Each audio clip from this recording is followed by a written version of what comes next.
On March 18th, local authorities issued a 24-hour ultimatum to the Scientologists, but Hubbard was granted an extension due to engine problems. How do you manage to get banned from an entire country?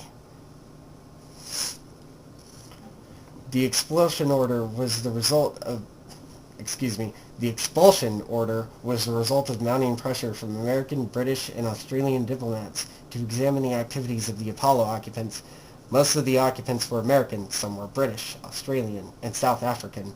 In 1977, Scientology offices on both coasts of the United States were raided by FBI agents seeking evidence of Operation Snow White, a program to obtain information from government offices by covert and illegal means. Hubbard's wife Mary Sue and a dozen other Scientology officials were convicted in 1979 of conspiracy against the United States federal government, while Hubbard himself was named by federal prosecutors as an unintended co-conspirator. At this time, the IRS also had evidence that he had skimmed millions of dollars from church accounts and secreted the funds to destinations overseas. In 1978, as part of a case against the French Scientologists, Hubbard was convicted of making fraudulent promises and giving a 4-year prison sentence and a $35,000 fine by the French court. The case was subsequently appealed by one of the other convicts in 1980, during which the court indicated that all those who had been convicted could be pardoned if they filed their own appeals against the original ruling. A second defendant did in 1981, and the fraud charges were canceled by judgment on November 9, 1981, on 2 more except Hubbard. Hubbard himself never took any action, and the fine was never enforced. Hubbard's refusal to speak with British immigration officials about this conviction is said to have later caused the British Home Office to reaffirm an earlier decision to bar him from the UK. Again, how do you get banned from 2 countries?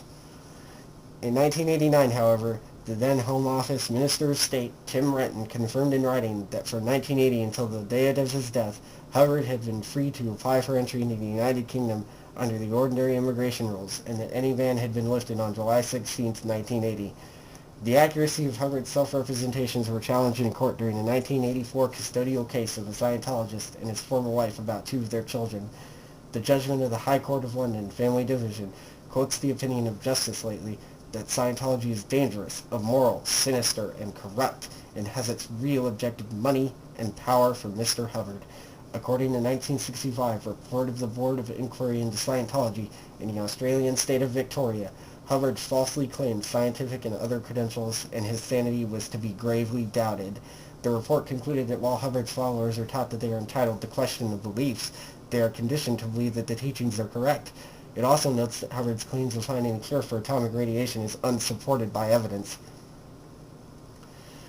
The Scientologist response was a pamphlet entitled Kangaroo Court, describing Victoria as the riffraff of London's slums, a very primitive community, somewhat barbaric. How mature, Scientology? I see you haven't changed much over the past 20 years. Oh, it's 30 years now, actually.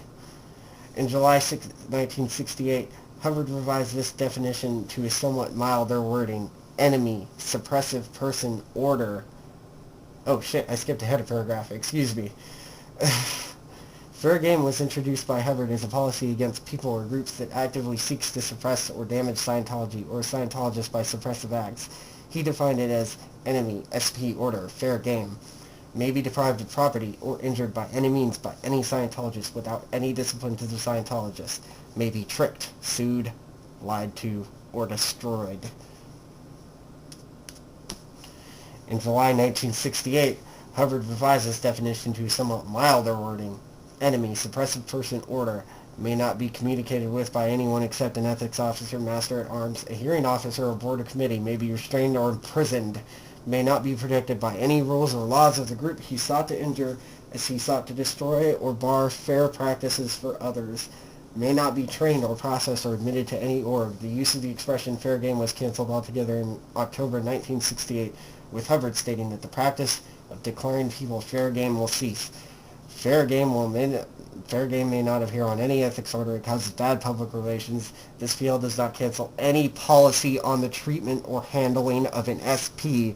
In other words, it was canceled in public, but fair game has been and always will be intact in Scientology until they get their shit together.